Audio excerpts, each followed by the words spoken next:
Bismillahirrahmanirrahim. Assalamualaikum warahmatullahi wabarakatuh. Dapat cerita dari petugas bapak-bapak yang udah ngurus lansia bertahun-tahun. Beliau bilang, dari 500 lansia yang beliau urus, 87%-nya, atau itu berarti 435 orang dari 500, itu lansianya laki-laki.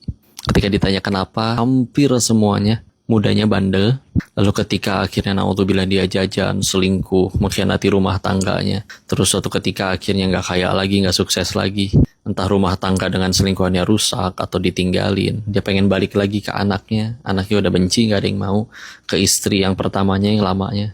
Sama juga nggak ada yang mau. Akhirnya terlantar. Maka ini adalah pesan untuk semua orang yang laki-laki yang ngakunya laki-laki itu logik banget, akal, cerdas, tidak perasa seperti wanita. Yuk adu logik di sini. Demi kenikmatan yang kamu kejar, mohon maaf ya, selingkuh, zina di luar sana. Berapa menit sih paling nikmatnya? Setengah jam juga belum tentu. Lamaan jajanin selingkuhannya, cus bawel sana sini. Terus gara-gara nikmat yang sebentar itu, mohon maaf, belum potensi penyakit kelaminnya.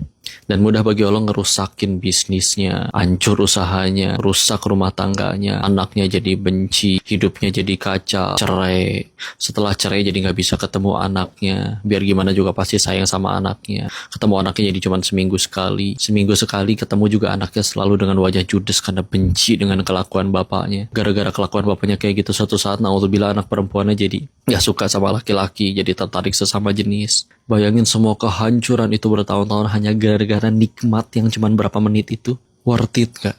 Again, yuk mikir. Nabi udah mengingatkan sebaik-baik dari kalian adalah yang paling baik terhadap istrinya. Pengen tahu nih orang baik atau enggak, tanya istrinya.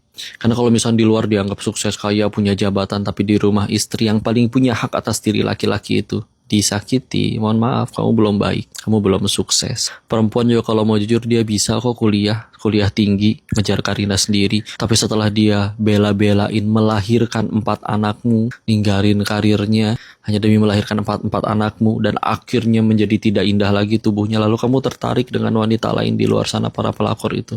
1, akhlakmu rusak. 2, akalmu gak jalan. Yuk, istilah yuk. Bukan gak boleh, Allah sudah aturkan dalam Islam, silakan, ada salurannya. Menikah, kamu tertarik dengan di luar sana, kata Nabi, maka pulang, cari istrimu. Karena semua yang ada pada wanita di luar sana juga ada pada istrimu. Dan wisilah gak worth it, teman-teman. Dan wisilah ketika kita takut sama Allah, nurut sama Allah, bismillah, Allah yang akan jadikan rumah tangganya indah, jadi kebaikan, jadi manfaat. Di hari tuanya dikelilingi orang-orang yang begitu menyayangi kita, istri yang setia, anak-anak yang berbakti, apalagi yang lebih indah dari itu di hari akhir kita. Bismillah ya. Share jika bermanfaat, mudah-mudahan jadi pahala jariah buat kita semua. Barakallahu fikum, salam warahmatullahi wabarakatuh.